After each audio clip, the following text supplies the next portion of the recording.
All right, everybody, welcome to the channel. Welcome to Rainy Nights with Friends, except that it's a Saturday and it's in the middle of the day. I'm your host, Rainy Ryder. Today I am with Candie Easton. How you doing? There's a little bit of a Hello. delay. Hi. I'm good. Yeah. How are you? So she's in a garage. That's probably why there's a little bit of a delay. The internet's working with us. So we're going to work with this. So, well, let's get started. If you guys have any questions for her, ask them down in the comments, and I will ask them for you. Make sure you put @RainyRider. It'll show up in orange for me, and I'll be able to see it. So welcome in the chat. Tonight we have, or today I guess, Journey of Jerry, Dinapillion Style, Neil, Serenity Kitty, Adventures of Key Fob, and I am surprised. I started to say I'm surprised that Millie's not here, but it's in the middle of the night where Millie's at. So she's in Australia. So Millie, I'll forgive you this time. All right. So we're ready to kick this off. All right. So Candie, where are you from and what do you ride? I am from way down south Texas near Galveston on a little island called Clear Lake Shores. And I ride right now a 2019 Road King. All right. So you're actually out there doing something to it right now. Do you want to talk about it or is it a big secret? It's sort of a secret, but I am currently building a chopper. I have an 81 shovel head that I'm working on with Ryan McQuinston choppers out in Long Beach. I've been here since June 11th, and this will be my first build ever. I've been riding about, oh my gosh, over 2 decades. Excellent. So I'm stoked to be building. We're kind of keeping it a little hush hush because we intend on showing it. So we've been very sporadic about what we show on social media. Yep, it's good to keep secrets. Keeps people guessing. So that's my second question. How long have you been riding? So my entire family rides. So my butt has actually been on a motorcycle since I was a toddler. But I started riding my own motorcycles about 25 years. I don't know. I quit counting a long time. All right. So they say we know she's blurry. She's having some communication problems there, but we're going to get through this. It's going to be great. You can hear her, so it's more like a podcast. Close your eyes and pretend we're on the radio. It'll be perfect. So, all right. Sorry, so, did you ride from Texas all the way out to Louisiana or to L.A., California, ish? Not this trip. Not this trip. I rode out here in 2020, and that's when I actually met Ryan McQuinston. The first year, or excuse me, the very first weekend of the COVID lockdown, I said, I don't want to be locked down. I want to be on my motorcycle. So I rode with 2 other friends out here back in 2020 April, and they had been following Ryan McQuinston, and I met him then. And about 2 years ago, he asked me to collaborate with this build. I knew it was going to be a lot of work, and I was going to be out here for an extended time, so I actually drove my RV. I've been living in my RV. He told me don't even bring my bike because I wouldn't have time to ride, and he wasn't lying. He's been working your butt off, right? Oh my gosh. My first week here, I spent sanding. Like, I completely underestimated this process. I literally thought I was going to come up here and throw some motorcycle parts together. I have dirty hands. They won't come clean now. I've sanded everything I can sand, and I still have more sanding to go, believe it or not. But it's so much fun. I've learned so much. Almost 30 years of riding, you think you know quite a bit, and I don't know anything I've learned in this journey. I think that goes for motorcycles in every avenue. It's like you think you know it, and then you learn something else. It's an ongoing process. You never stop learning with motorcycles, whether it be new techniques, 100%. new equipment, new technology. It just never stops. And if you think you know it, buy a new bike and learn it all over again. So, which brings to a point. You said he's working your butt off out there. I'm going backwards though. So this bike. So tell us about the bike that you're actually fixing up right now. Can you talk about it at all, or what specifics about it make it hard to do a build on? Yes, yes, yes. I will talk about it. As I mentioned a second ago, I'm actually going backwards. The oldest bike I've ever ridden is a 2006 Sportster, which that was the last year. Now I'm on an M8. This will absolutely be my first older vintage, whatever you want to call it, motorcycle ride. I've never even kick-started a bike, and my bike's going to be kickstart. So That's Ryan, I saw that. Ryan actually let me kickstart his bike. We've been practicing because I promised my social media people that the very first time I kicked it over, I would do my own bike over. I would do it online. So I've been practicing on Ryan's bike, so it's not totally bad.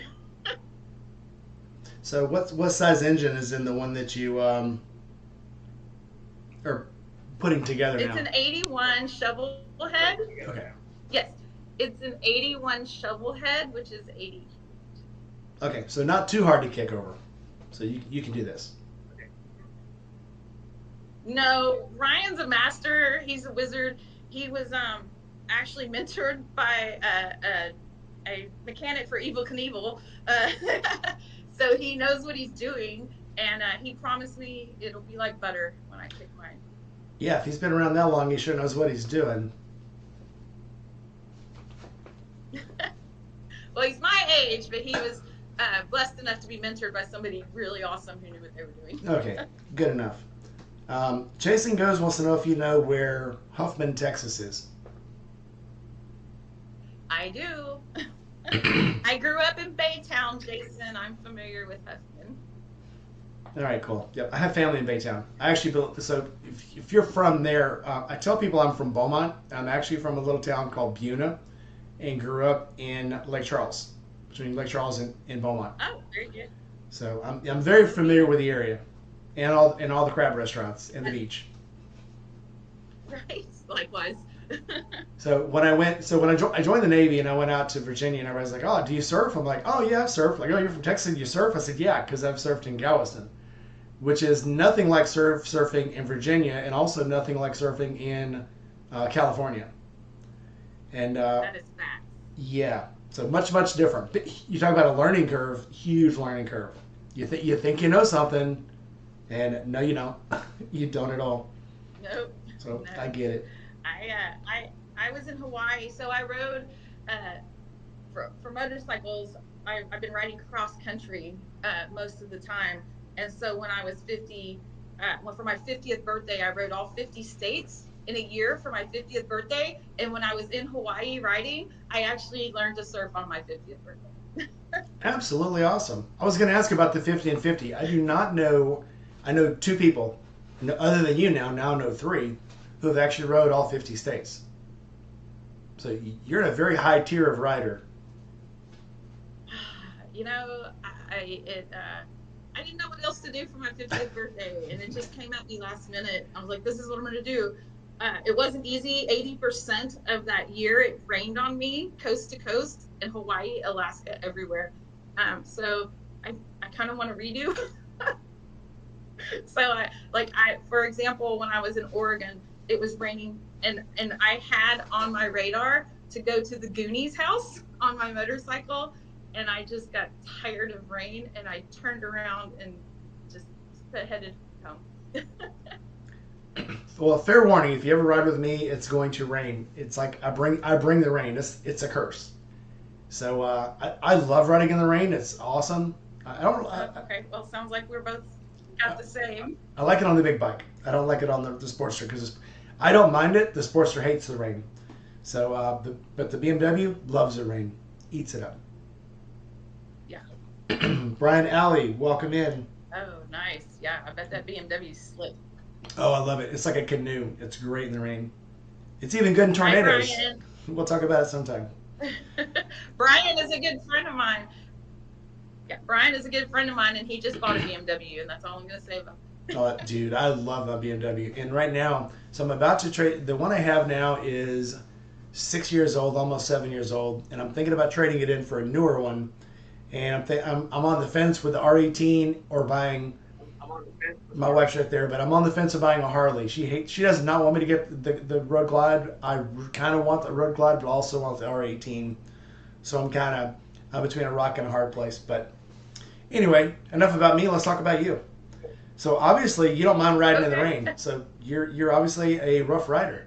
You'll ride in the rain. You don't care. Yeah, I guess you'd say that. I don't intentionally go out. Like if I leave my house, I don't leave my house if it's already raining. But if you get stuck in it, or if you're in another state and have to ride that day, it is what it is, man. You gotta go. Absolutely. And again, I don't mind it. I won't be sitting around the house and go, oh man, it's raining outside. Let me get outside and watch the bike. But if I'm stuck in it, it is what it is. I always have the right gear, and it's, you make it happen. So. That's right. That's right. All right. So you talked about your whole family being into motorcycles, but specifically, what made you go, I want to ride motorcycles? I felt like I feel like it was in my soul. Like I was passionate about it. I loved it, and and I rode with my ex husband for a while too. He was a super aggressive rider, and so that's how I ended up on my own bike because I was like, man, I don't want to ride like this no more. I don't want to ride on a little bitty back seat. Like, and I can keep up with the aggressive. It's just that I choose not to. So I prefer being on my own motorcycle. Good enough. I hear that story a lot. Yeah. So on a day that you're just sitting at home, what will make you go, I think I'm going to go for a ride? Anything. There's Good never answer. a moment that I don't want to go for a ride. I implemented. I'm self-employed. I've been a mortgage lender since 1995, and I went self-employed in 2017. And I found a way to implement motorcycles into my business. And I have a little page called Motorcycles and Mortgages. That is not the company I work for. That is just what I put out there to help. And I ride my motorcycle to my closings. My clients love it. I take my laptop in my saddlebag when I travel, and I work on the road. And people are like, what state are you in today, my clients? And that's how the Motorcycle and Mortgages page even got started, because instead of sending, multiple people a picture via text, I was able to go, look at my page, and that's where I'm at today. But my clients come first, so they know every gas stop, every 3 hours, I'll call them back or look at their emails. I'm very open about my traveling, and it's been a blessing to be able to merge my profession and my love of motorcycles. That's awesome. I like it. Thanks. Yeah, and it's a good way to get carve your little niche, make yourself special, make yourself stand out from everybody else. Quick Shoe, welcome in. All right, so would you rather go on a solo ride or a group ride? Either. I oftentimes end up solo though because of my distance riding. But I love being around fellow enthusiasts, people who love it. I do ride my own ride. Sometimes I have to tell people I'll see you when I get there, or when I lead, I try to lead based off the comfort level of every rider. But yeah, either or. Good enough. So there's moto meetups that happen. There's like the turkey runs, and then there's toy runs, and then there's Christmas, the snow runs. What is your favorite motorcycle event that happens every year that you will not miss? That would be mine. 4.5 years ago, I began a charity ride to help veterans, first responders, and also families who have lost loved ones in motorcycle accidents. And we're going into the 5th year, and I usually do it in March, but this is going to go into the fall, and I have recruited a wonderful Army veteran and also a very driven lady rider who also rides cross country, and we're going to make this big charity event. This will be my 5th year, so I'd have to say mine. And you do it online too, because I've seen it. So go ahead and mention it, Yes. because I see it all the time. Um, so it's called Smiles for Miles, and it's kind of like I might as well just say poker run, but I can't call it a poker run because of Texas. Um, but it's similar to that, and but I think this year we're changing it up because of the entity that we are supporting this year. We're actually going to have we're going to have it more of a seated venue, and we're going to have bands and all kinds of things. Because I will tell you that the entity that we're doing is called it's called Southern Cross. It was started by Heidi's really good friends with these two retired Marines that trained dogs in the military, the service dogs, and now they're both retired, and they now train dogs for veterans. And they started in Florida. They're back at one of them moved back to Texas. It does really well in Florida, but we wanted to do something special for them. And you know, who doesn't love dogs and veterans? So we're going to get both in this, and that's why it's taken so long to do this charity event, because we want to be at a spot where where our visitors can see the dogs and they can see how the dogs are trained and sit and visit with these guys. So we already have a venue picked out, so we're just logistics at this point. Absolutely awesome. So I do a charity event down in Florida, in Tampa, Forgotten Angels. And Okay. I do a lot of charities up here. And one of the ones at the Harley dealer here, I could have swore I saw a flyer up there one day for Smiles for Miles. And Yes. so Yes. are you like all Yes. over the place? Like I Is said, everybody involved? I did it. No. Well, mine only was in the Houston area, the surrounding area. That's neat that they had it out there too, but that one I was not affiliated with. But that's really cool. And yes, mine were Houston based, and Harley dealerships did sponsor me. Yeah, absolutely cool. I love that Harley gets into stuff. They take a lot of black eyes for stuff, but it seems like every weekend, every other weekend, I'm at the Harley dealer videoing because they have a sponsor. Just like last weekend, they had a firefighter go down in Memphis. It was one of the fire captains, and he went down. He was regrettably, killed, and they had a charity event for his family there. So I went into the dunking booth last weekend, and just my people raised $140. But they raised almost $1,000 for the event, and they're having a barbecue again next weekend to raise money. Harley is really into raising money and helping people out, and they don't get enough praise and spotlight. I guess they really don't want it. You hear a lot about these Harley events and poker runs and stuff, but you never hear how deep Harley is into this stuff and how much of their own money, time, and facilities that they give. So big bravo Zulu to Harley Davidson for always being there for riders and their families. And you. Yes. Mental note: I need a dunking booth at my charity event. It's felt so good. I mean, and the funny thing is, so I had obviously my wife, her best friend, and then there were three little girls that all wanted to dunk me too. So it's funny how I was the only guy there, obviously, because of course Harley had their angels there. The girls in bikinis, and they're all tanned up, and they're in the little tiny bikinis. All the guys wanted to dunk them, but the girls thought it was funny that there was a guy out there doing it. So I got to do my part. It was fun. It was for a good cause. Yes. All right, so single meetups, things that have happened one time and you went to where there'd be a camp out, a cheer event, or whatever. What was your favorite?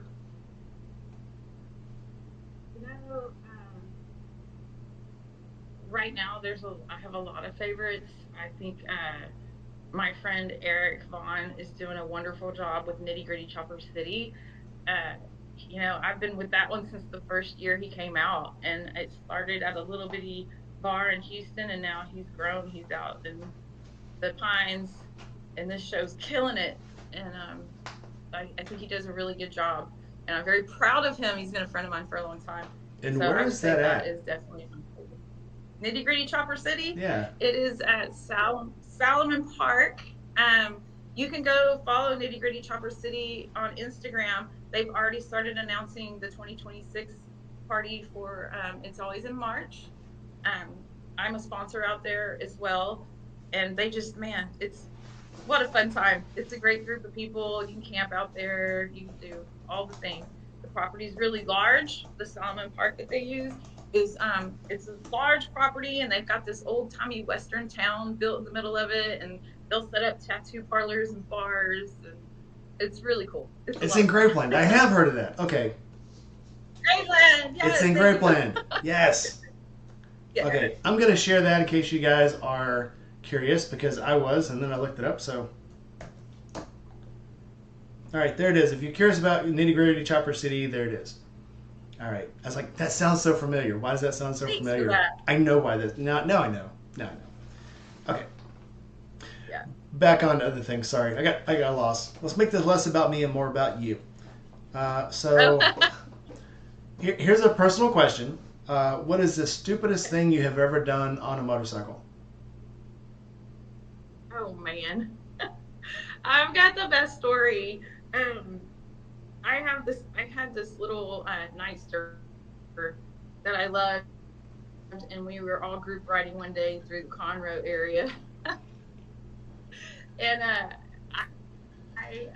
I was watching. I had a new rider near my side. She's like, "Can I ride next to you?" I think there was like 10 of us in the group, and I was riding next to her because she wanted to ride next to me, and I was watching the lead guy, and he ran the light. We were on Highway 105, and he ran the light. And by the time I looked down, I realized that the rider in front of me had was hitting his brakes. And I will say his brake light was not very well lit. And so I was looking, I'm like, this is not going to work out. And because the way I was going to hit him, I would have broke both our legs. So I lined up my tire, my front tire, with his back tire and pushed him through the red light. The people behind me said that my bike went up on its nose. And I pushed him through the red light. We both managed to stay up, and we looked to our left, and there's a cop sitting in the left-hand turn lane. And we looked at each other and we're like, rah! We just took off. It shredded my tire, my front tire, all the way around. Got ate out by his fender, so I had to go buy a new tire. But that was the probably the stupidest. Yes, actually sounds. I mean, it sounds pretty amazing. Honestly, that's like defying the laws of physics there. So good job. All right. So converse to that, what is the scariest thing you've ever done on a motorcycle? Yeah, my angels were watching me that day. All right. So what is your scariest moment on a motorcycle? You know, Easter was cursed because I had a really scary that same bike hit something slick in the road. Well, I wrecked one time too on a different bike. That really hurt, and that was scary. Um, yeah, anytime that you wreck or the bike gets out of control, freaking scary, man. All right. So what has been your favorite part of riding?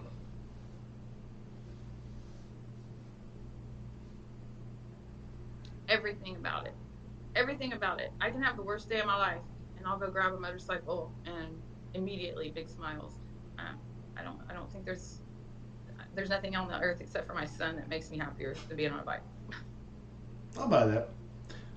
I know there's lots of jobs I would have probably quit if I wouldn't have had a motorcycle, because on the way home you kind of forget how bad that your day was, and then you're willing to go to work the next day.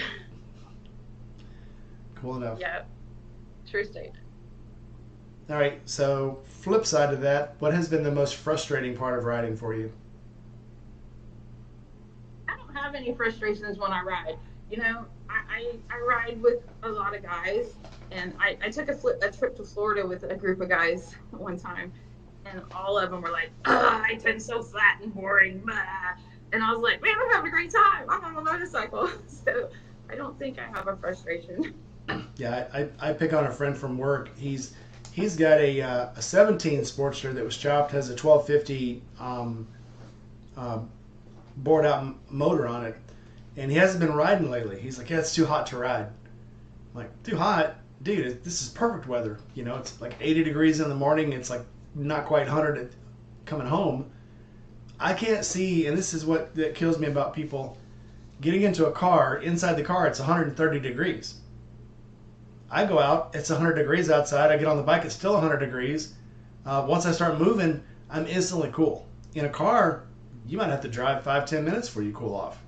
So I'm like, I've got the better part of this stick. I mean, yeah, it gets hot again when you get to a red light, but so does a car. And it's still trying to cool everything off.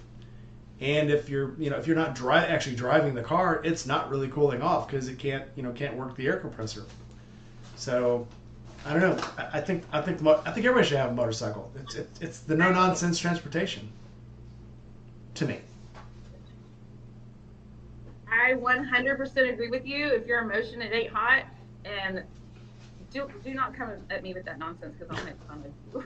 Yeah, we're from Texas. Don't talk to me about hot. What the hell? I'll make fun of you. Everybody here in California right now, their weather is like 80, just over 80, and they're like, oh my god, it's so hot. I'm like, are you crazy? This is like the best. I sleep with my windows open every night. I did when I was in Coronado. I would just have the windows open at night, and it could be 80 degrees outside, the wind blowing through. In the morning, it's like 65. It's perfect. It's like, this is awesome. Perfect. Yeah. Well, I have another friend who lives in Northern California. She said it hadn't got over 65 this year yet, and she's up in the mountains. And I'm like, I can't imagine California in cold weather. It doesn't make any sense to me. It doesn't ring to me. Right. All right. So what have you got planned for this year? I know you're going to be working on that bike. How much longer do you have to work on that bike? I don't have an idea. I will tell you this. It's taking longer than I thought because there was more work than I thought. And also, I'm in the back garage right now. Ryan McQuiston is up in the front garage with 6 bikes on list and like 8 customers hanging out, chatting with him while he works. So he tells me what I have to do. I do the work, and then he comes and checks my work. So my motor is finally, that part, most of it is put together. I had to order a transmission the other day that will get here after I head home. I've got parts everywhere. I don't know. I would like to have it done, obviously before the sooner the better. My target date now, I think he said when I come back that it'll take less than a month when I come back. So I'm going to say my target date is before Christmas, but I don't know. Christmas? So you're not going to be done by August? No. Like I said, I was delusional about this adventure. I think somebody told me, yeah, I'll be here for a month. How about after that? And that was 2 months ago, I think. We started talking about this. Yes. So it is. Again, delusional. I was delusional. Well, I'm not afraid to admit it. So I'm trying to restore a Kawasaki. Somebody had a wrecked Kawasaki. It was wrecked on the Memphis International Speedway. They put it in a shed for 12 years or 10 years, pulled it out. It stayed in a dirt shed for 2 years, and then he bought it, put it in another mobile unit, and then gave it to me because he didn't know what to do with it. So this bike hasn't been driven, hasn't been started in 13 years, hasn't been insured in 12 years or registered. So I got it, started building it up, and I'm like, yeah, I could probably have this done in a month or two. And that was probably 3 or 4 months ago. I've got it running. It'll actually run. It'll move around, and it'll drive around the neighborhood now. But I've still got to do tires. I've still got to do skins. I've still got to do a whole front panel on it. The instrument cluster is there. I still have to put a back on it, plate holder, the seat catch, all that. And I'm like, I thought I would be done with this months ago. So it does seem to kind of, the more you stare at it, the more things there are to do. It just kind of drags on and on and on and on. Not that you're not getting anywhere with it, but it's just like, I guess once you start paying attention to the detail, there's more details, and there's more details. But I mean, you're actually getting somewhere, right? You see the path. You see the path, if not the end. I am. Yes, the vision is there. I just, again, I wasn't, delusional. Like I said, but yes, I'm very busy. We are not stagnant on this at all. It's just in my personality, I'm having to come to terms with this because once I start something, I want to finish it. Really, the only reason I'm going back to Texas right now is I have renters in my house and they've decided not to renew their lease. Otherwise, I would be here until this bike is finished. I just have to go home and prep my house for whatever is next for it. So, what are the chances in October you can make it out to Tampa and go to a Forgotten Angels charity compound camp out? Man, I will put that on my to-do list 100%. It might be on the Road King and not the Chopper. That's fine. I'll do it. I keep saying I'm going to go down to Tampa on the Sportster, and then I changed my mind like a week before because I know better. Don't threaten me with a good time. Yeah, sure. I'm 55. I know that Sportster won't make it all the way. The Sportster will make it all the way. I may not make it all the way. So yeah, it's definitely the touring bike's going to go. I am surprisingly new to the big bike world. I rode Sportsters all over the country until 2016. 2016, I bought an Indian Dark Horse Chieftain, and that was my first big girl bike. Sportsters do fine. I know the Sportster would do fine. The Sportster would be great. However, my ass on it. No, that's you. It's so, you. Yeah, I fell off of mountains, flipped Humvees, broke my neck. I am ready for comfort. Maybe I'll try it one day. I think my excuse right now. I mean, the reason right now is I can't get enough stuff on it to camp out. That's it. Yeah. That's it. I will tell you a funny thing about me. My first bike was not a Harley. I had this old Kawasaki that I hopped around on. My first bike that I would go actual places on was a V-Star 650, and a bunch of my Harley friends were riding to the Tail of the Dragon in the Smoky Mountains, and I had only been on my own bike for like 6 months, and I said, I want to go with you. And they're like, you're not going on that little V-Star? I was like, oh yes I am. And I rode that V-Star to the Smoky Mountains and rode the Dragon's Tail, and I was hooked since that day. I've been long riding since that day. Yeah, I have friends. I have a friend up in Ohio that rides down from Columbus for up until 2 years ago when she got a Gullwing. She rode an 883 twice a year down to Tampa from Ohio. Yeah. I know the bike would make it. I would actually have to spend real money and buy a real seat for it. Which right now the Sportster is my run around bike. It's my get around town bike. It's got a little CC bar with a little bag on it. I could probably get it to where it would take a long trip. I just have to put stuff on it. I'd have to get, number one, definitely a better seat. Not the $100 eBay special that I've got on it now. Right. But yeah, I put a little jet kit on that little V-Star to give it just an ounce more power. And I tell you, all my Harley friends, I don't really have a road name or a nickname. They all just call me Candie or Candyland. But for that ride, that is 10 guys and one woman that rode her own Sportster. They nicknamed me the Mosquito because that poor 650 trying to keep up with those big cars. I get it. I had a friend who rode from North Carolina, met us in Tifton, Georgia, and he was on a Royal Enfield Metro. And it was on a Metropolitan, and that thing has like a 450cc engine, and he rode it all the way from North Carolina to Georgia, met us up, and rode with me and a guy that was on a 2012 Sportster, and I was on the BMW, and we all rode down together. And he was our limiting factor, but he could still keep it up around 60. So we're on I-75 doing 60 miles an hour, kind of boxing him in to kind of protect him. But he rode it all the way. There's nothing wrong with small bikes, I mean, they'll get on the highway, they'll do their thing. You just got to be really careful about what you're doing and your road positioning for sure. But yeah, I'm tempted to take this Sportster. Do it. I just got to get a better seat first. Dog dare you. Is that a dare? If you go, I'll tell you what. If you go, I'll have to leave a lot of shit behind. It's gonna suck. But if you go, it is upgraded. I got a 5-gallon tank on it, not the little 3-gallon tank that came on it. So. Yeah. So do you have friends there? Because I can tell you what you do. You just mail them your stuff and then mail it back home. I could mail everything down. Yeah. Shit, I've done it now. Don't put my foot in my mouth. Shit. All right. If you go, we'll do it. All right. Let's see. Next question.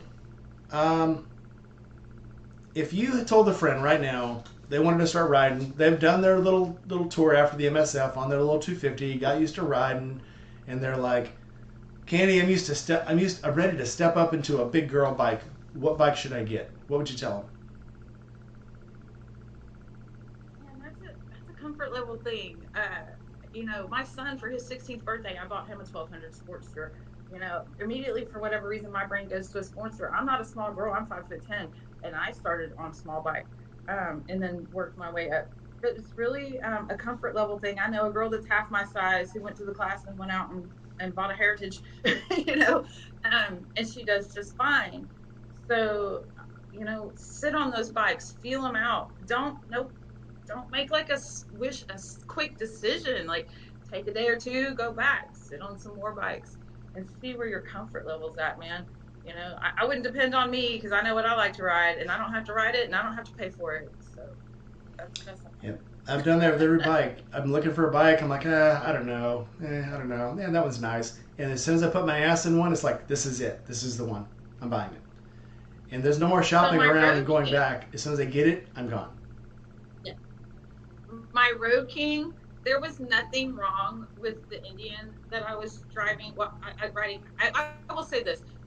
The Indian was not very nimble to me, and that's why I went back to Harley. I rode that Indian at Pikes Peak, and it was like throwing my whole body into it, and it wasn't fun. But the Road King I have now, I actually sat on that bike for 30 days because there was nothing wrong with the bike I had, and I just couldn't quit thinking about that dang Road King. So I was like, all right, we're gonna pull the trigger. But it was 30 days later. When I got this BMW, I got it in 2019, and I kind of narrowed it down to a Gullwing, a Valkyrie, or this bike is the K16, 1600 Grand America, the big touring one.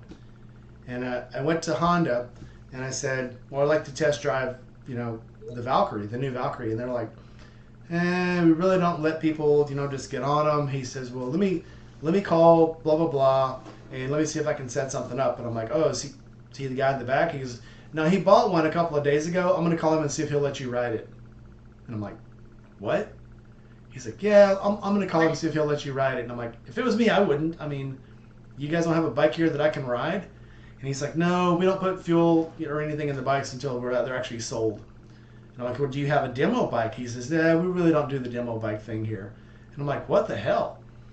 So I go to BMW, and I'm looking at the Grand America, and he's like, you want to ride it?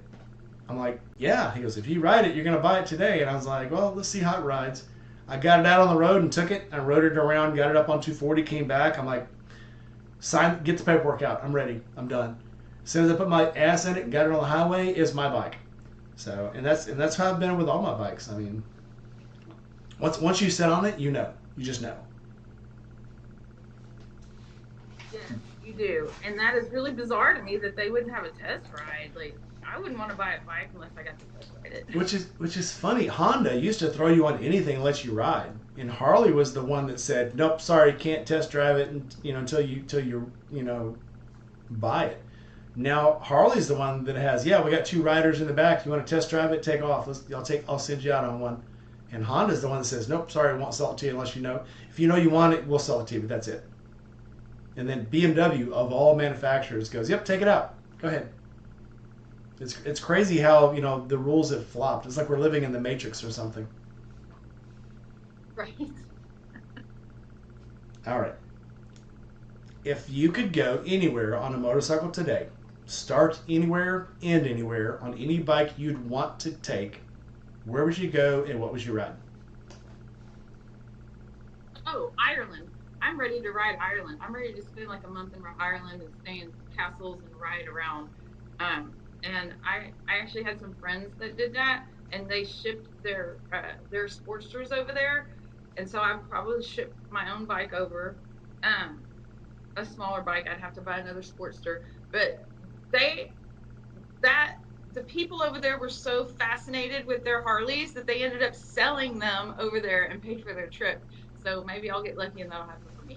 Yeah, that's crazy. So if you see any of these shows like this channels like Bunny King Hog, and they take Harleys over there, and when they talk about the Harleys, it's like they talk about them like they're so hard to get there. It's like jeans in Russia. We're about the same age. Remember back in the 80s, blue jeans in Russia was like a big thing. If you watched a movie about Russia, they were smuggling in blue jeans. because it was like, we want a piece of America over here, and it's forbidden. We can't have it. And they're black market blue jeans. It's crazy. So yeah, but Harley's is that way. It's like if you see them over there, it's like you had to do something stupid special to get them there. And it's like, dude, we can buy any bike in America that we want, no matter where it's from. Except for maybe like some of the special ones that are, unregulated. But we can get anything over here we want. The rest of the world has to like beg, borrow, and steal to get stuff. It's crazy. God bless America. Jeez. That's America. Yes. And by the way, go Navy. I come from a Navy family. Hell yeah. Have you seen any of the Long Way Round series with Charlie Borman and Ewan McGregor? I have not. So I don't. They're on the fourth one. The first one they rode from Scotland all the way around the world, through Russia, through China, through America, back through, and then back to New York City. The next one they rode from Scotland all the way down, all the way to like the tip of India or somewhere. The next one they started in Patagonia in South America and rode all the way up to I think Los Angeles. This one they started in Scotland, went all through all of the European countries, through Scandinavia, through the Finnish fingerlands and shit, and then back to Scotland. And but this one, the one they just did, they stayed in Europe and rode through all of the countries in Europe and through all the back roads and through all the peat bogs and the Irish ice fields and stuff and the glacier fields, and it was absolutely awesome. So I think that's what I would want to do. Obviously in the summer, not when it's freezing because I hate the cold. But yeah, so there's just such cool stuff in Europe that we don't have. Again, we have a lot of mountains here and stuff, but I think it feels different when you're in another country doing it. And I say that as a guy who spent 20 years in the military, riding and conniving everywhere overseas, and the things you see, it just feels different when you're overseas. I know we have mountains here, we have snowfields here, we have water, we have lakes, we have everything here that the rest of the world has, but it just feels different when you're there. It's a different experience. And the food's a little different. Yeah. I haven't ridden anywhere outside the U.S., so I'm ready to make that move. So I haven't even actually been traveled except for to Mexico.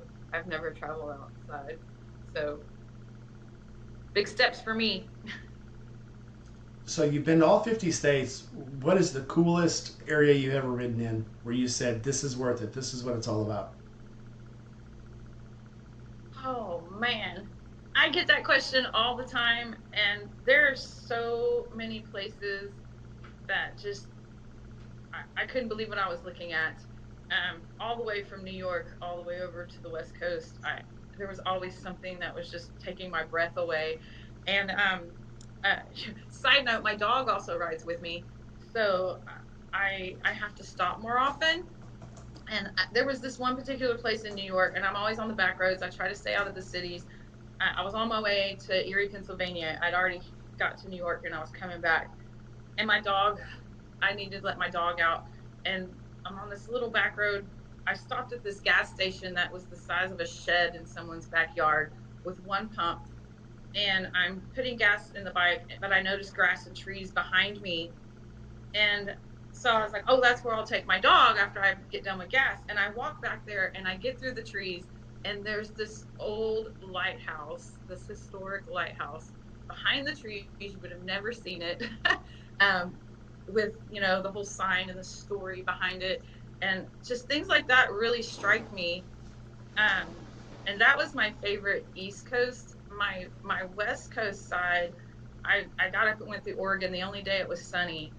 And I don't have a plan. Again, I fly by the seat of my pants. I don't make a map. I just start going and just try to stay away from big cities and stay on, quieter roads. And I found myself lost in the mountains. And if I behave myself, I can get 212 miles of gas out of my bike. And I do carry a spare little tank on the Road King. But I was lost, not lost, but I was riding in the mountains and didn't see another human, another town, another anything for 162 miles. And I had to stop. It was like up in the mountains, hit a valley, and I stopped in the valley by this stream, small river, whatever. And I had to catch my breath because I was getting nervous. I was like, I am literally out here by myself with nobody to help me. Because and when you get in places like that, there's also oftentimes no signal, you know. So That actually is this brings so many things to my mind. Like I have two experiences that just totally went, oh my god. One of them was actually West Coast, Las Vegas, when I was riding through the Valley of Fire. And if you ride the Valley of Fire, the reason they call it that is you're riding through this highway that's on both sides is just huge red rocks. It's like a red canyon. And if you ride through in the evening, when the sun hits it, you're riding into the sun. Everything is like super red, and you also have all the heat waves coming off the rocks. So it looks like all the rocks are on fire, and it looks like you're riding between a lake of fire, kind of like when Moses split the Red Sea, except it's a lake of fire. And it actually looks like the walls are on fire because they're all wavering. You know, the little barrages are coming off of them. And when I was riding that one, I started breathing hard, and I was like, "Oh my God, it must be too hot." And that's when I realized it wasn't breathing. I was holding my breath because it was so cool.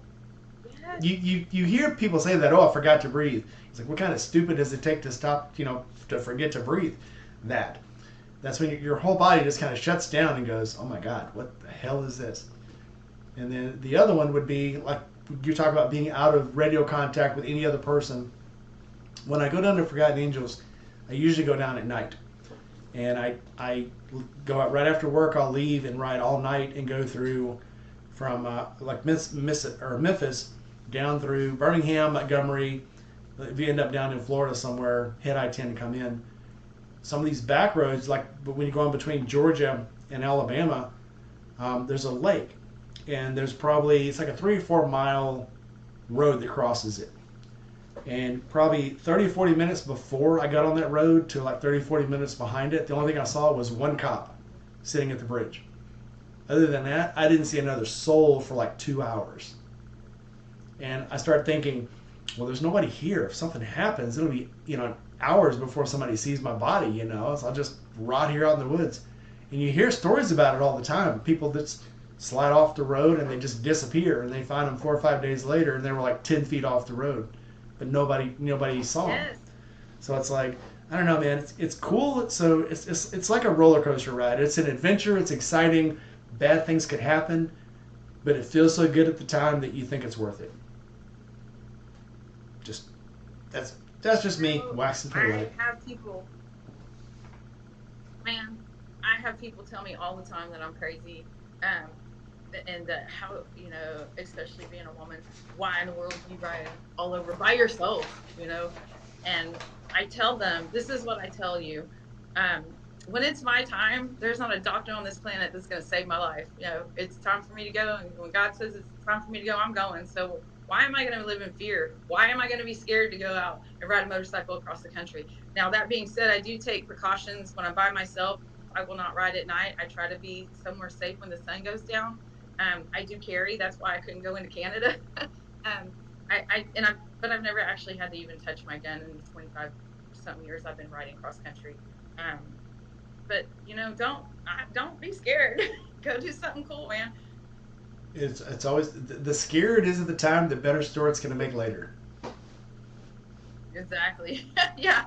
Oh yeah. I can tell you that much of the time I've been on my bike, there's been scary moments. Like going back to your question, my head is just filled with scary campfire stories of scary moments that I could go on for hours about. Because I can't even probably think of maybe 1 or 2 days in my riding career that nothing went like, oh gosh, that was scary. And it's worth, like you said, it's campfire moments. When you're around the campfire, drinking beer, talking about stuff. That's what makes it kind of worth it. You can share it with somebody else and tell your stories, whether they believe them or not. And I'm one of those guys that say never let the truth get in the way of a good story. But it's always good for a story later. And I've heard some good ones, and I've told some good ones. Yeah. All right. Yeah. You hear the good ones, you tell the good ones, and at the end of them, we're all thankful that we're here to tell them. Absolutely. All right. So you wrench on your own bikes, obviously, because you're building one. Have you inspired anyone to ride or wrench on their own motorcycle? Well, first of all, this is the first time I've really, really wrenched on a bike. I know enough to be dangerous, but I've always sent my bikes to a mechanic. I've had the same mechanic for years. Um, so this is my first time to actually get down and dirty, and I'm thoroughly enjoying it. Now, I started riding way before social media, influencers, all the things. And so I don't do it for that purpose, you know, but it really makes my heart smile if and I feel I find it a blessing if I inspire people. But that's not what I'm here for, man. I don't mind sharing my knowledge. So I'm a mechanic in real life. I've obviously done time in the Navy and I've done a lot of cool stuff, but I love it when I can share something with somebody and you can see when that light comes on in their head and they're like, oh, I got it. I got it. It's like a feeling Yes, of yeah, it's just really cool. yes. I will tell you a fun story. I have a lot of women that are referred to me to help ride. Oftentimes, their boyfriends, husbands, or whatever. Guys get so anxious because they're so worried about their person that it's kind of rough to learn to ride with a guy. So I get these ladies that come to me. And a couple years ago, I led a Halloween trip from Houston to Bastrop, Texas, to the Texas Chainsaw Massacre gas station or whatever. And there was a girl. I had a guy friend of mine call me. He's like, I have this new rider. She's running late. And the one thing about me, if you're like 10 minutes late, you have to catch up. This particular day, we all had kids. We all had to, it was all women's ride. We all had kids. We had to hurry and get back to Houston so we could trick or treat with our kids. So I was like, okay, this girl has like 10 more minutes and then she can't ride with us. So she shows up. She's a new rider. She's on this little 883. And she says to me, my bike won't go over 65 miles an hour. And I said, you won't or your bike won't. You are about to get on I-10. And if you don't go at least 70, you're going to get squashed. So I put her in the middle and I'm like, just be around these girls. All the other girls I knew very well. This particular girl started riding more and more often with me. And one day it was just she and I always put the new riders in front of me. I want to see what they're doing so we can talk about it, you know? And I put her in front of me and we stopped for gas. And this was just like 2 or 3 months later. And I said, look at you going 90 on your little 883. And she goes, what? I'm going 90? My speedometer's broken. I had no idea. And she went out and bought herself a soft tail after that. Oh hell yeah! And she's slaying it on this motorcycle. I've never been more proud of somebody. So, that's why I say I find it a blessing. I don't think I inspired her, but I think I maybe pushed her a little bit. Yeah, that absolutely counts. I mean, yeah, that's pretty awesome. I have people come up to me all the time. Well, I want to ride with this or I want to ride with that. I'm like, well, just go ride. Well, I don't know if I'd be any good at it. Well, I want to. It looks so cool. It is cool, but you're not going to know. And I tell everybody, go take the MSF course. If before you go out and spend $15,000-$20,000 on a motorcycle, spend $300-$350. Go take the MSF course. Ride one for the weekend, and at the end of that course on Sunday, when you go to leave, you're going to go, yes, motorcycles are for me. I can't live without them. Or you're going to go, yeah, this ain't my thing. And most people, once they take the course, they're hooked. 100% agree. And I have equal friends that have said no way, and I've had actually probably a little more that said yes, but I do have those that I know that are like, nope, that's not for me. And that's okay. That it's fine. I don't dog anybody out about it. If it's not, I like to say it's in your soul. If it's not in your soul, it could be dangerous for you. Yeah. If you're not into it, then don't force it. Yep. And I do have some people that I know in some of my groups. I saw one today. The woman said, well, I've taken 2 courses now and I've failed both courses and the instructors are stupid and I'm going to ride no matter what.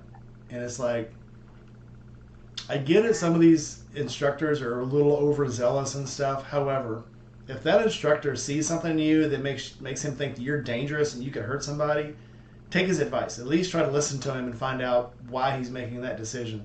Because these instructors are pretty smart. And so if they decide there's something not right, listen to them. And I know there's people who just want to ride so bad.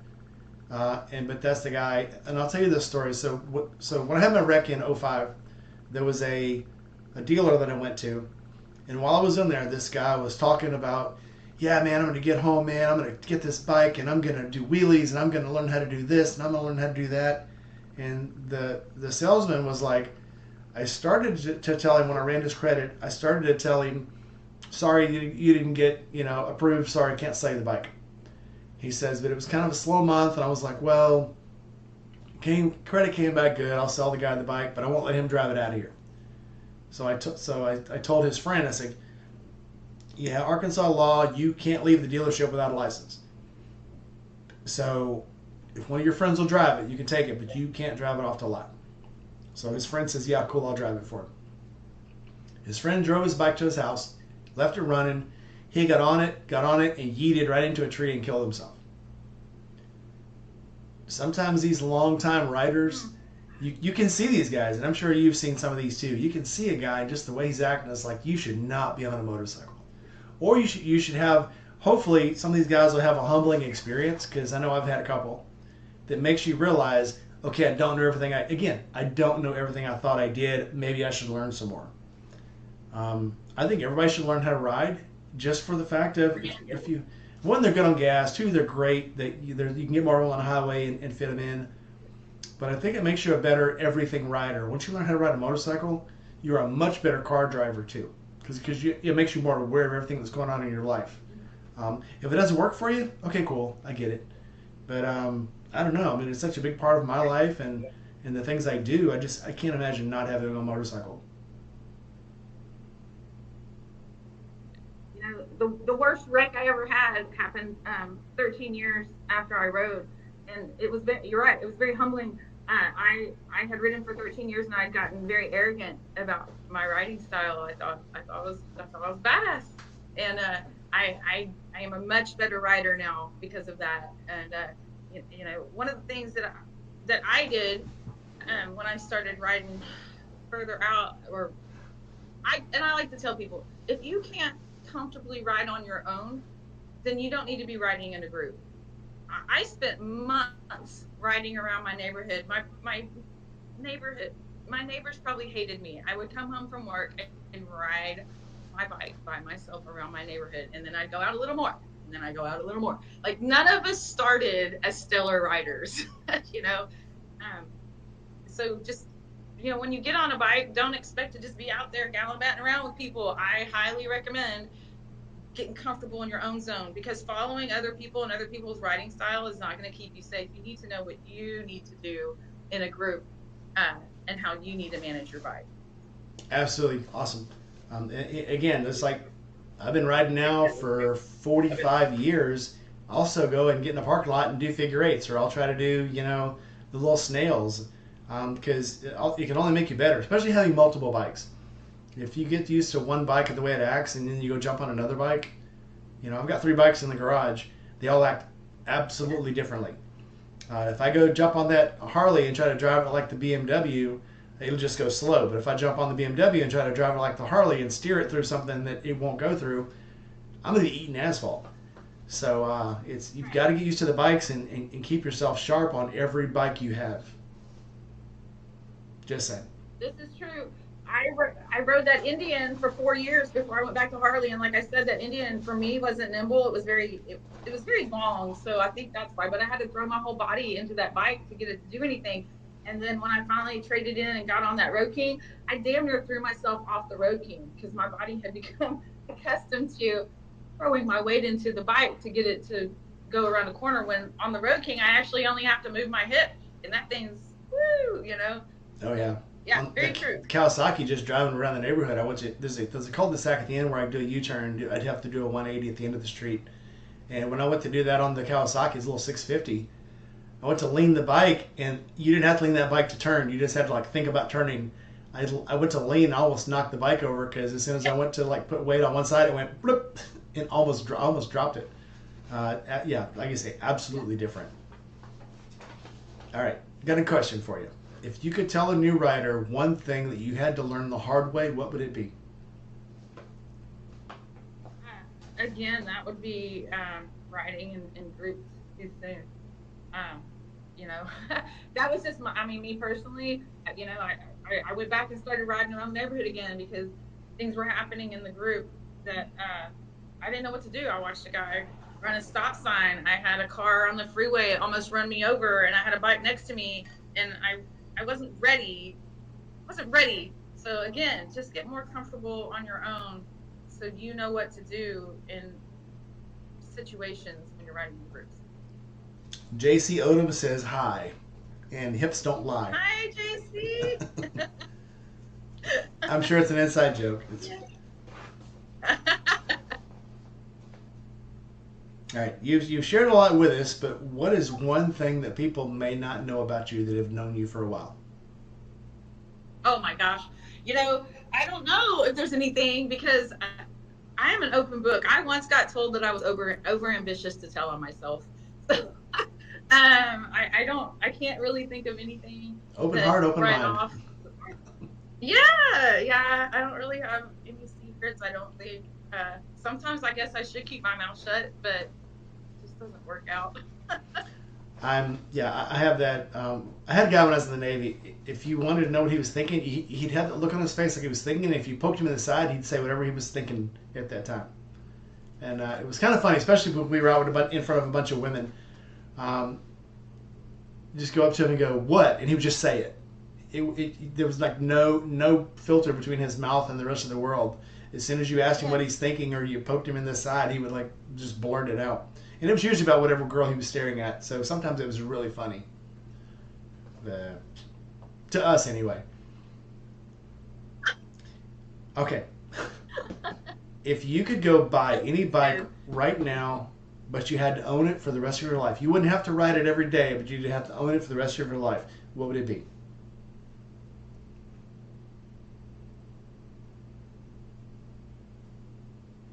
The chopper from Easy Rider. Which one? Definitely. The Captain America bike? I would probably ride it every day. The Captain America bike? Yeah. But I want that one. It's so non. I don't want a duplicate. I want that one. Okay, I get it. I was up at Harley today. And I'll tell you this too. It not move. Go ahead. Non-movie related, I will tell you when I went to Graceland, when I rode to Graceland, Elvis Presley had some sick motorcycles. So if it's non-movie related, I'll take any bike out of Graceland. So if you ever come visit me, I'm literally like a mile from Memphis. The Harley dealer that I go to, Southern Thunder, used to be called Graceland Harley Davidson. When Graceland got bought out, they made them change the name. They changed the name to Southern Thunder. They have two Elvis bikes there. They have a 1956, and then they have a prototype that they built for him that he never got to receive. They're both in the showroom. One of them's on a turntable, and the other one's in like a little roped off area of the place. But you can get right up to them. You can touch them. You can look at them. They're gorgeous. So if you ever come visit this way, you ever come riding through Memphis again, let me know. We'll take a trip. But I was actually up there today talking about bikes that you. Go ahead. I ride to Tennessee a lot. It's my favorite ride. Come on in. I love Tennessee. So come on in. I'm right here in South Haven, so I'm right here. But I was up there today, and we were talking. We were looking at a bunch of CVOs, and I said, "Do you have the $110,000 one?" He goes, "Oh hell no." He says, "We sell a lot of CVOs here." He says, "But that $110,000 one, they only made 131 of them, and it's not a bike that I think we would sell here, because that bike is for somebody who's going to buy it and never ride it. If they do, it's going to be for a video or for a show or something, and then they're going to park it back up." He says, "I hate selling a bike that I know nobody's going to ride. It just feels ridiculous to me." So, and yeah, I mean, I have been to a lot of motorcycle museums. I've been to the AMA Museum in Ohio. I've been to the Barbary Museum. The AMA Museum is bikes that are for show. They'll never ride them again. The Barber Museum, every bike there runs. You could take the bike right now, put gas and oil in it, and it would run. And that's what I like to see. Looking at a bike in a museum that's all tricked out and crazy looking, and knowing that, yeah, it'll never actually run. That's one thing. Looking at a bike that you know that's from like 1912, that you can put gas in it right now and it'll run, that's exciting to me. That's cool to me. So much, much better. Yes. I dig that. I'd ride a bike from 1912. Dude, there was some of these. So there's a couple up there. So where they built the museum was actually an old motorcycle factory. They built motorcycles there. And there's a couple of the bikes they built there that they took like 125, 250cc motorcycles and built them for movies. And they chromed them out. They made them look real space futuristic with glass all over them and chrome all over them. But they actually run. And they ran them in like old movies in the 70s and 80s. And it's just cool to look at these things and know that they're actually a running work of art. They'll actually run. I don't know. I digress. Okay, flip side of that. What's one bike that you want to ride just once, knowing that once you got off of it, you could never get back on it, you could never afford it? Which bike would you want to ride? Oh man! And we're talking about these huge Boss Hosses, the ones with, the Corvette engines, or the rocket bikes, or some bike that was made in 1912. What would it be? Yeah, I'm gonna have to go with like I don't know, That's, sorry to bore you on that one. I don't know. I would say the 1912, like the very first Harley, when I was at the Harley Museum, looking at that thing in glass that had a leather belt, like a literal leather belt on it. I would give that a go. That looks too cool. And here's a piece of trivia for you. Do you know who designed the first Harley Davidson carburetor? No, give it to me. Evinrude, the guy that built motors. They're up in Wisconsin, and the guy was one of the Davidsons was having problems carbureting the engine and getting it to run right. He went to his neighbor who built engines for Evinrude, who actually was the engineer for one of the Evinrude brothers. So the guy who built these Evinrude motors went over there and helped him build the first carburetor for the first Harley Davidson. Trivia that I should know, and now I do. So Harley Davidsons are actually just boats. Not just anchors, boats too. Yeah. All right. Okay, let's see. What is your toxic trait? Oh, man. Woo. I have the worst temper on the planet. I have to go to great lengths to keep my temper in check. And equally so, when I have to combat somebody, even if they have it coming, I'll feel terrible about it for like weeks after that, man. So I try not to let my temper interfere whether people earn it or not, because then I just feel like crap after that. So, but yeah, bad temper. I can get with that. Well, we're from Texas. Don't mess with Texas. Yeah, well, it's my family. My dad's side of the family, the Eastons, we're all hot-headed. All right. What is one thing that you will never take a road trip without? Oh, a happy heart. Like you can't not be happy. All right. Like I mean, I've been like I said, I can't think of anything else that I would, maybe some gas, maybe an extra gas can. I don't know. I'll allow it. I'll accept that answer. Good answers all around. Okay. You said, I may already know the answer to this one, but what is your favorite motorcycle from a movie or TV series? Yeah, I already said that. Yeah, the Easy Rider, the Captain America, but I was into what was that stupid series? The zombie movie where Daryl was riding around on his junked out bike. I kind of dug that bike. I would ride that bike. Okay, I'll accept that. I'm actually thinking about leaving the Kawasaki. So it's a Kawasaki. It's the NS 650S. Right now, there's no fairing on it. I'm actually thinking about leaving the fairing off and leaving it. It looks like a zombie apocalypse bike because the tires look like shit. Even though they air up, the tires air up. The seat's barely hanging on because I had to epoxy the seat back together with 2-part epoxy. And it just looks so bare and ragged and wires hanging off of it. There's no lights on it whatsoever. But it looks so cool. And so I'm thinking about, instead of putting the fairing back on, just getting some bolt-on fog lights, bolting them onto the frame for headlights, wiring some lights on the back for a tail light and turning signals and stuff, and just leaving it like that because it just looks so cool. Do it. Bikes that look I'm like they're not very barely hanging on person. look so cool. Yeah, I say do it. I've never liked a fairing. That's why I like the Road King. People ask me, you travel and you have this tiny little windshield. Why? I was like, I don't like the way to look at the road. Like I say, it's the less on it, the better, and that's how I ride. The Indian I had made without. I had them build it without the bags, without the fairing, without all the things. And the Road King is my first bagger, and I still don't like baggers. But I completely appreciate the hell out of that bike now because I can carry all my things and not need 50 bungee cords. Yeah, that's my thing. The BMW, I love it for if I'm going to go somewhere for a distance and be out for a few days, that's the bike because I can carry everything on it.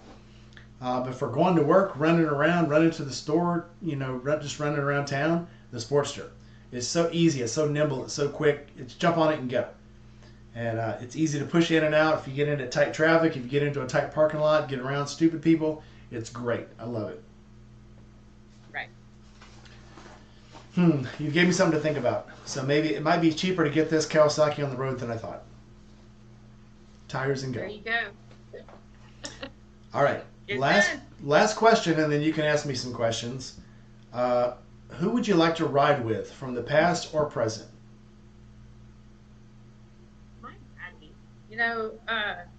My dad doesn't ride anymore. His knees, he's had knee surgery and he doesn't trust his knees to hold a bike up. I started riding after my dad kind of quit riding. He hasn't ridden in a while. And I'm a daddy's girl 100%, and I would love to ride. He doesn't like my big bike, but he did say he would ride the chopper when I get it home, so I might get the opportunity to ride with my dad. Excellent. That's actually very cool. All right, you got any questions for me?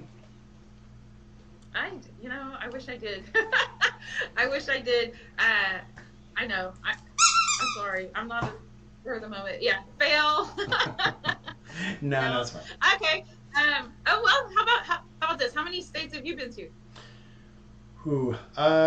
So I've rode in Nevada and California, Texas, Okay. Louisiana, Mississippi, Alabama, Florida, Arkansas, Georgia, North Carolina, South Carolina, Virginia, West Virginia, Tennessee, Kentucky, Ohio, Iowa, Illinois, Missouri,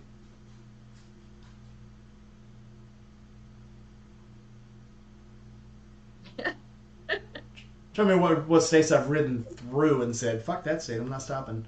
New Jersey, New York, Connecticut, Maryland, Michigan, Indiana. I don't think I've ridden in Minnesota.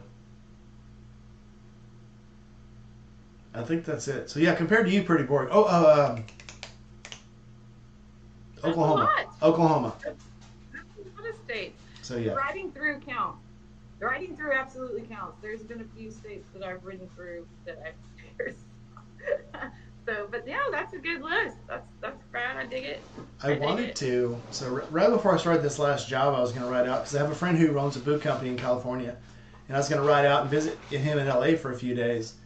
And I'm like, okay, well, I can be out in LA in a couple of days, and I'll spend a couple of days with him, and I'll ride back. And then when I started mapping my trip, I didn't realize how far it is from where I am to where he is.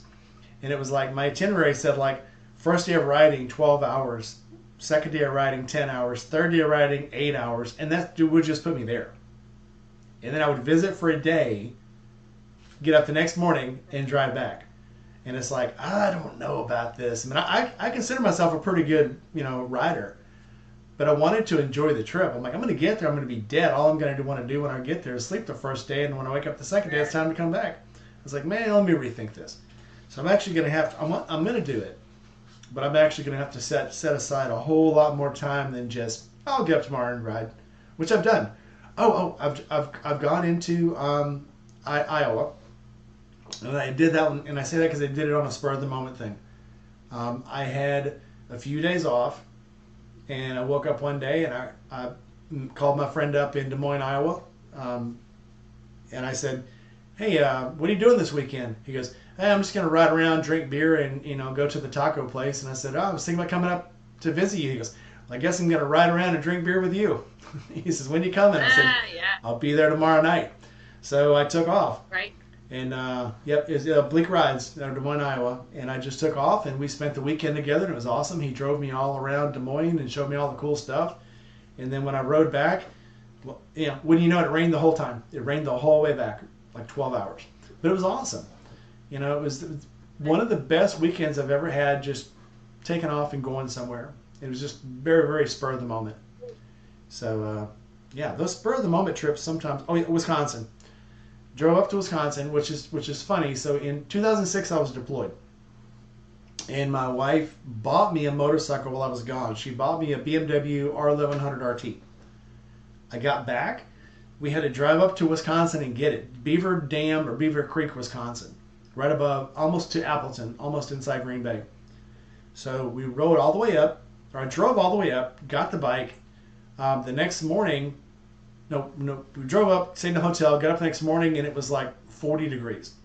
We went up to the dealer, and I'm asking this guy, and I was like, "Well, what happens if it breaks down on the way home?" He said, "If it breaks down, I'll come get you, because this bike is not going to break down."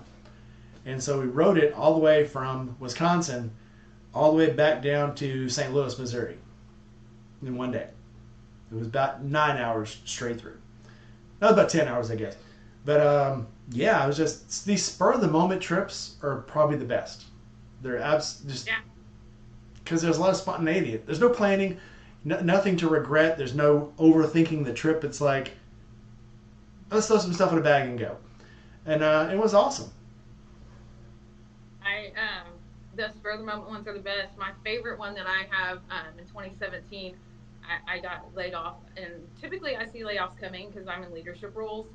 When I was still in corporate, um, I didn't see this one coming, and I took my son to my parents' house, and I hopped on my bike, and I was like, I'm gonna go for a ride, and when the sun went down and I looked up, I was in Texarkana, and I had a credit card, a driver's license, and the clothes on my back, and I called my dad, and I said, I'm gonna go to Ozarks for a few days, and I had to buy a toothbrush and some things, but I did my mind, and it put me back in the right way.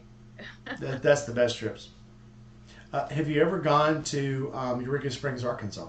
Speaking of the Ozarks, Yes, yes, we went a couple of years ago, yes. and it was right after the Bikes, Blues, and Barbecue, because when we went up there, every hotel was full. We just scheduled, our little group got together, was going to go up there, and when we got up there, it was raining. It rained the entire weekend. It was Easter weekend. And the whole time we were there, it rained. The whole time. And the wind was blowing crazy. We drove up there, it was like 70. When we left, it was 40 degrees. And luckily then I was working as a tester for the boot company, and he'd given me a bunch of gloves. So the morning we went to leave, I had probably 10 pairs of leather gloves in my trunk. So I'm handing out gloves to everybody, wear these home. And that was probably the best advertising he ever got. And he owns Indy Ridge. He's the owner of Indy Ridge. If you've ever heard of Indy Ridge, it's because of me, because I did so much footwork for him. Just kidding, Steve. But yeah, it was a great weekend. It was spontaneous. It was nothing went right. We were gonna stay in a tent when we got there. It was raining, so we got a cabin. Then we had two other guys stay in the cabin with us because we kind of felt bad for them. But it was an awesome trip. It was one of my most memorable trips because between the little links of rain, we'd get out and cook hot dogs and drink whiskey around the fire and drink beer and run back inside and dry off and then run down in the rain, and we headed up to Picture Harley Davidson and hung out there for a while and rode back in the rain. Then we rode down into town and we went to, I keep calling it the Angry Raccoon. I can't remember the real name of the place. The Rowdy Beaver. That's what it's called. The Rowdy Beaver. The Rowdy Beaver. The Rowdy Beaver. So we hung around at the Rowdy Beaver, and it rained outside, and we had great food. But I think the misery of it was what made it so memorable, and everybody being there, being miserable, made great stories for later. And I remember one of the guys. Again, it was bleak rides had rode down from Des Moines, Iowa, and the whole way back, it rained on him. And another guy came from Massachusetts, and the whole way back, it rained until he got up past Tennessee, and then it started snowing on him. So other people had much worse trips than I did, but yeah, it was just cool. For in the misery, there was a whole lot of good memories. So. Right. Right. Cool. All right, I have kept you long enough. Well, I had one more question for you. Okay. I don't know if the screen is still blurry. Is the screen still blurry on your end? It's going in and out. So I told everybody you were in an undisclosed location. So I'm just going to tell people it's a CIA black site, and you're in witness protection. Okay. So. I was gonna roll my chopper frame in front of the screen. Try it. If you'd like to see it. Yes, I would love to. Roll it in. Maybe the camera will come back. It'll be awesome. I'll walk you through the shop too, because my laptop's portable, and show you my motor. That if we're losing.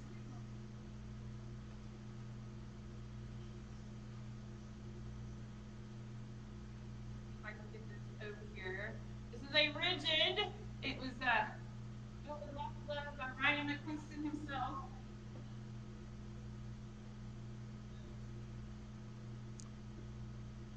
Oh, that's funny. It came into perfect focus when we showed the motorcycle. That's funny. That's gorgeous.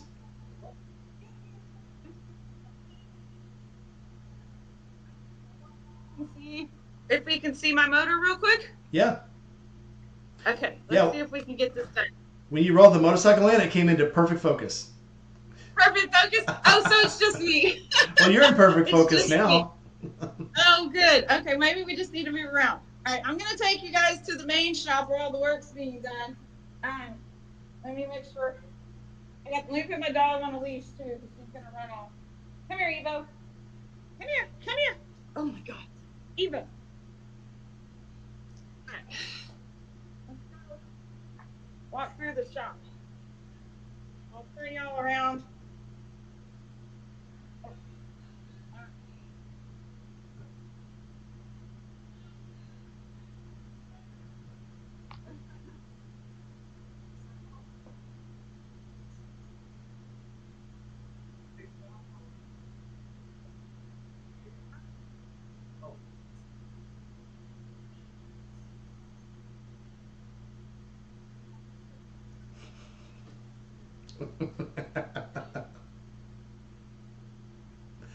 Howdy. A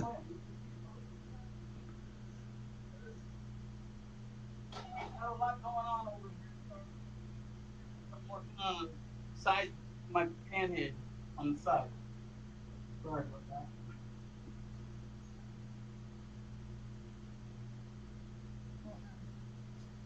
There you go.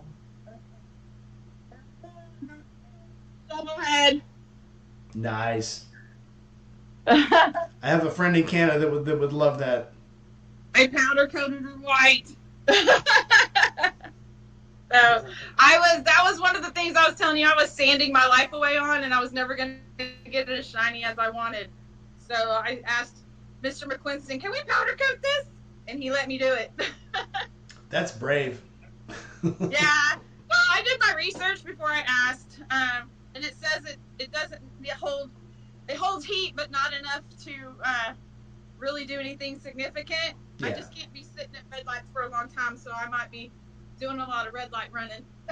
Well, hide a little 12-volt fan somewhere in the frame to blow on it, keep it cool. Yeah, I'll figure out something. But that's it, guys.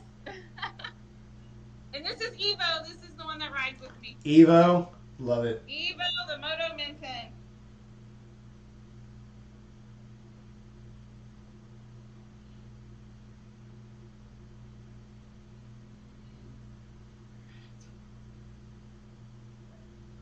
Anything else? I don't have any other questions. All right, I think we're good. So, guys, thanks for coming in. I hope you enjoyed this. So Monday night, I will have a hodgepodge of stuff. I'm actually going to have a giveaway Monday night. So on our live last night, we talked about I do commercials for motorcycle gear and stuff.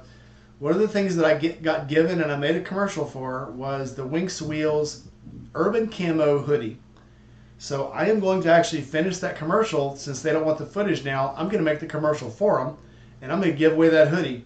So if anybody out there can wear a large, the one they gave me has no stamps on it, no labels. It's just a weird orange and gray Urban Commando camo hoodie, and I'm going to give it away.